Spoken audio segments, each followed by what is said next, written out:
Thanks for joining us for another edition of the Workers Podcast. I'm Anderson Edgel, and of course, here in the Workers Podcast, we discuss everything as it relates to the world of work, particularly as it relates to employees. Yes. Now, on this occasion, and before I get to that, I know several weeks ago we had a conversation with a shop steward, and I've been meaning to do somewhat of a shop steward's round table, and we'll get to that. But on this occasion, I have a very special guest.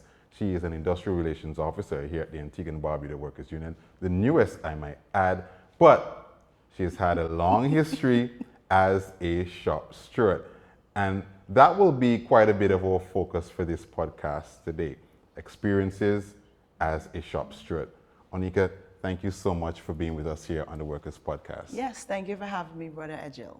Now, as I've told our audience, you've had quite an extensive history and experience working in a workplace, but also holding the role of a shop steward. That's correct. And that's a very critical function. Absolutely. For workers and also within the union structure. Absolutely. Now, to start things off, I want you to share with us, in simplest terms, what are the responsibilities of a shop steward? What does a shop steward do on a day-to-day basis?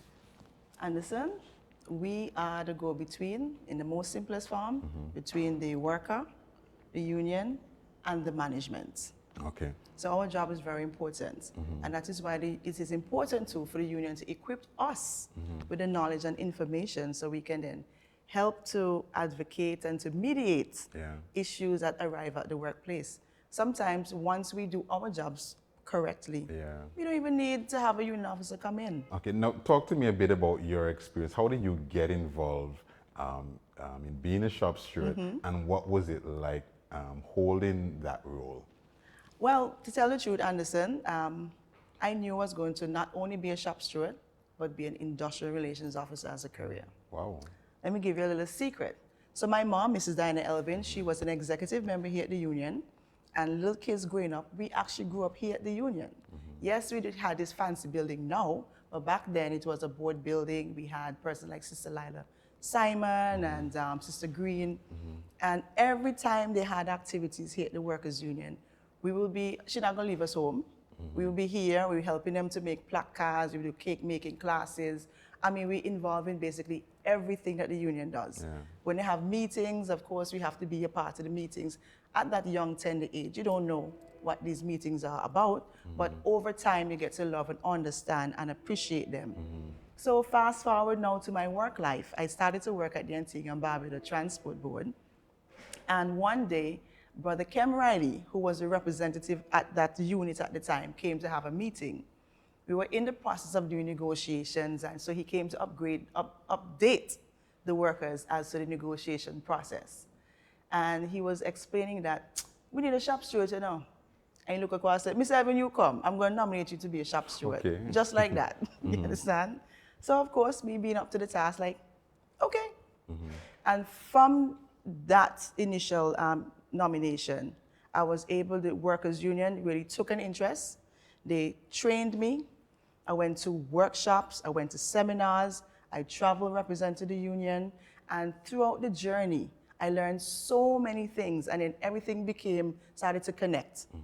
Little, being here, work life, and it started to connect the importance of the Antigua and Barbuda Workers Union and unions in general. Advocate for workers, make sure that policies are being implemented, and even when my colleagues are incorrect, I become like a counselor. So, you know, it's exciting. Wow.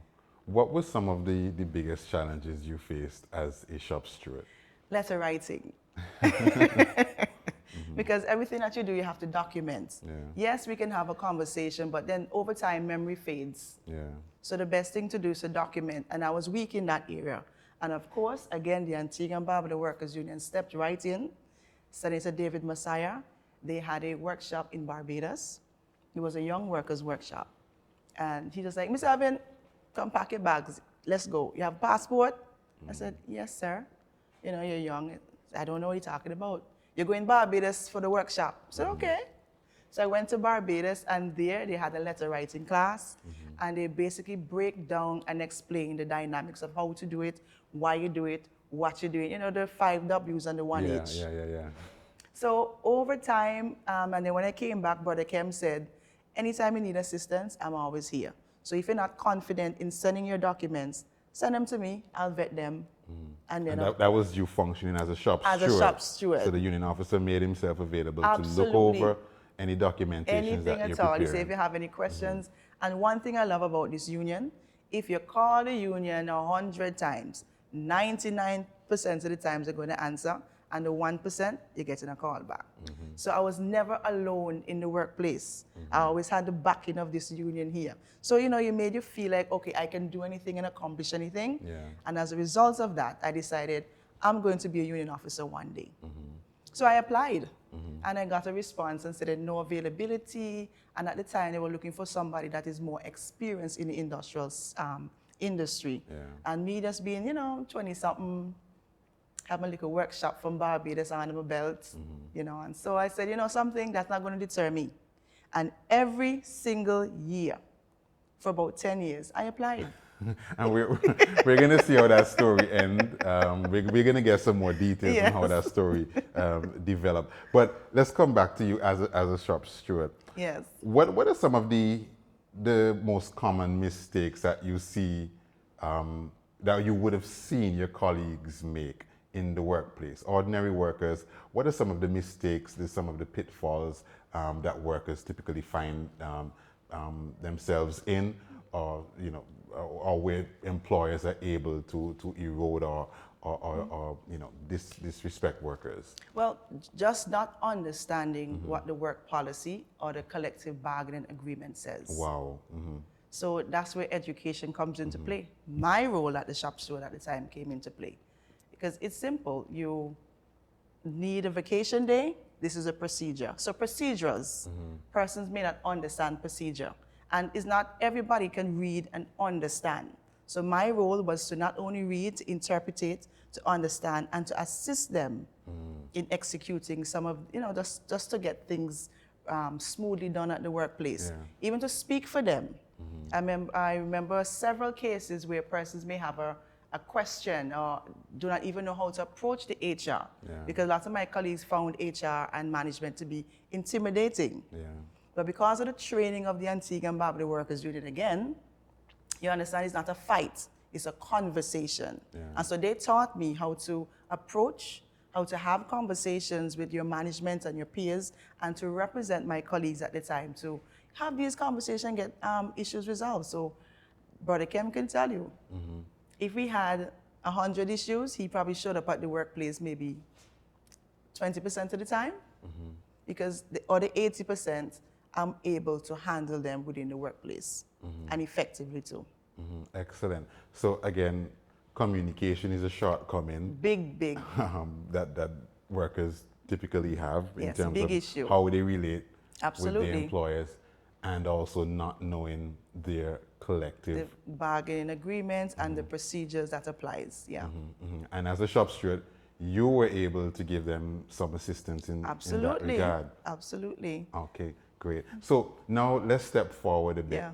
So several years later, having benefited from the training, the on-the-ground experience in the workplace as a shop steward, then finally an opportunity opened up for you to become an industrial relations officer here at the Antigua and Barbuda Workers Union. Now, you've touched on it somewhat, but tell us some more about how you think the prior experiences as a shop steward would have helped to prepare you for this role now that you're in as an industrial relations officer. It really does help a lot. I mean, I'm able to connect with and understand some of the issues that workers face, having been in the workplace myself. Most of my life, I work within the, I can say private as well as government. So I have that balance. And so I have, because of having the experience of both industries, and when persons now come to me as an officer and they explain, this is what I'm experiencing, I can most definitely relate. And because I can relate, I can able to break down my conversations so that they too can appreciate what I'm saying and, just come up with applicable solutions.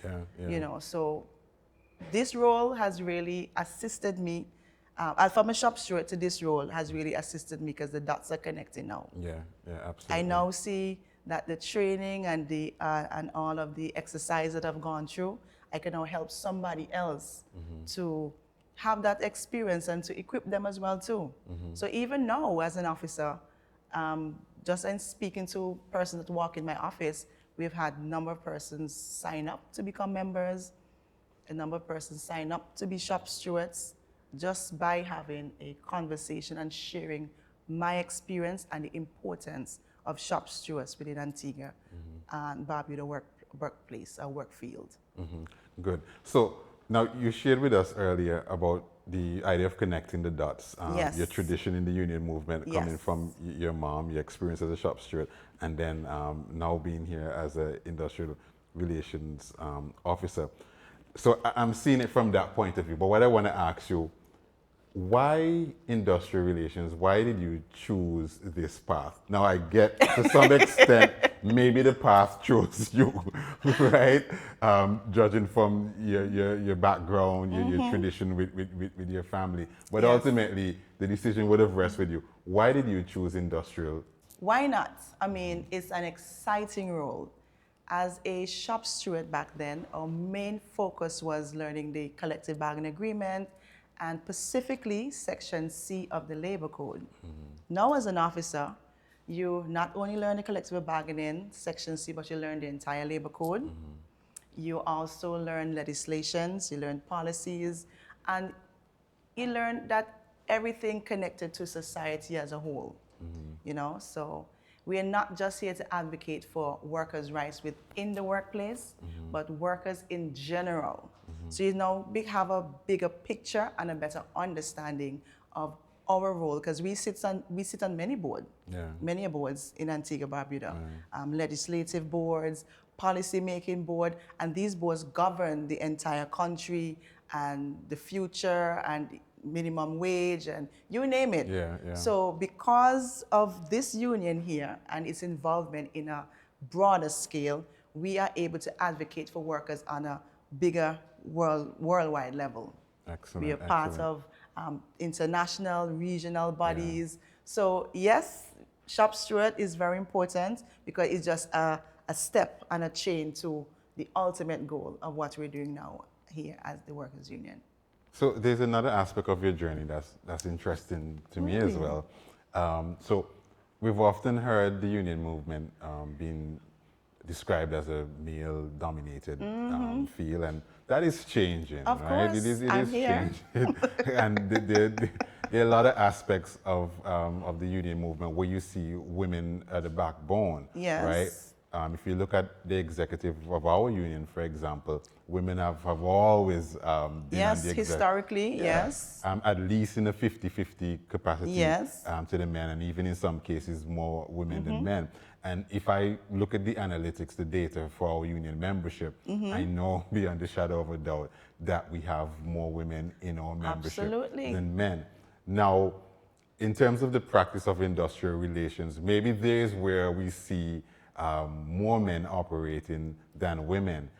Presently, right now in our union, you yourself and Sister Hazel Luke, yes, are the two female officers right now. All right, and we wanna build up on that. Of course. But what is it like for you as a female officer operating in a space that I guess has traditionally been described as male dominated, and what would you like to see in the future? Well, it has its challenges, of course, because it's mostly male.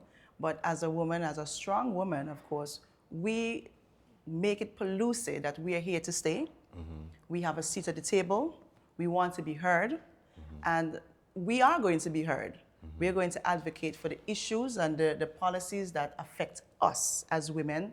And we also here for other younger persons to look up to us and say, hey, look, there's a woman industrial relations officer sitting at the head of the table. I inspire them to be part of that movement as well too. Presently, I'm working alongside Sister Hazel Luke. She's my mentor, and she will, through us and her women's committee, have developed a number of programs that we will hear about later that women can absolutely benefit from. And I'll definitely be a part of it in terms of education programs, in terms of continued workshop and training, in terms of anything at all have to do with legislations and policy and decision making. We make sure that we have a say, we have a seat, we have a voice. So yes, it's here, and the workers' union is showing the world that we are, gender balance. Correct, We're not just saying it. Yeah. We are showing you that we have actually include women and young women to have a seat at the table. Excellent. Here at the Antigua Barbuda Workers Union. What do you have to say to young people who may be looking for a career in industrial relations? Why might you want to encourage them, even encourage a young female to pursue a career in industrial relations? It's an exciting role. The doors is open to be anything. From this role, you learn so much. You can be a politician, you can be a business owner, because you learn all aspects of society and how policies are being made. You learn so much. I can't even describe the amount of information that is thrown at me at a daily basis. Some days just like, just munching it all up. Yeah. So like a sponge. Exactly. Soaking it up too. So it really broadens your horizon as a woman. And, we can see ourselves one day, maybe I may be the first female general secretary of this union. So the point is, the door is open to be anything just by being an officer here. We advocate, we are counselors, we stand in the gap. I mean, we have been doing that in our personal and private persona. Because if you think about women, we're all those things. So now we're not just doing it at home, but we're doing it in the workplace. We are very organized, we can lead, we are nurturers, and now we are now taking this nurturing skill that we have on a leadership level. And that's important. And again, I also want to add here that in the person of Malika Parker, the union did see its first female president. That's correct. Several years ago. Yes, and I remember when she too had a mentor-mentee program, which I was very much a part of. Okay, great. So like I said, I have a very deep history with this very union here. So every single opportunity, and that's one thing I love about Workers Union, it's always a gender balance. Where you see a male, you see also a female to equally balance out any sort of programs and workshop, training, advocacy, so there you go. Okay, now just before we wrap up, Yes. I want you to underscore a point for us, the importance for workers to familiarize yourself with your labor code and also even more so your collective bargaining agreement. Absolutely. And you just said it. Once you know your rights, you know your work, your policies, it only makes your work life experience better. And you can also look and see areas that are missing and things that need to be improved upon. So coming from a shop steward level and learning how the industry works, and from the training provided, you're able now to even agitate for newer policies as the year goes on. You have different technology come into place. So now you can agitate to have new policies implemented. So it's very important that you know your labor code, very important that you know your collective agreement, very important that you know your policy, and very most important to stay connected with the Antigua and Barbuda Workers Union. And to staying connected, but participate when there absolutely. When there are meetings, workplace meetings, when there are section meetings. Again, these are the channels through which your ideas for new benefits can be developed, for new articles in a collective agreement. These are the channels through which they develop and they actually become real benefits in a collective agreement. Because we are here to listen to you. We don't have all the answers, but together, workers and the union, we make a dynamic ABW. All right. Onekha Elvin, Industrial Relations Officer here at the Antigua and Barbuda Workers Union. Thank you so much for spending time with us, sharing your experiences as a shop steward, and also in the role that you have evolved to as an Industrial Relations Officer. And we hope that it serves as an inspiration to many young people out there, and of course, even to young women.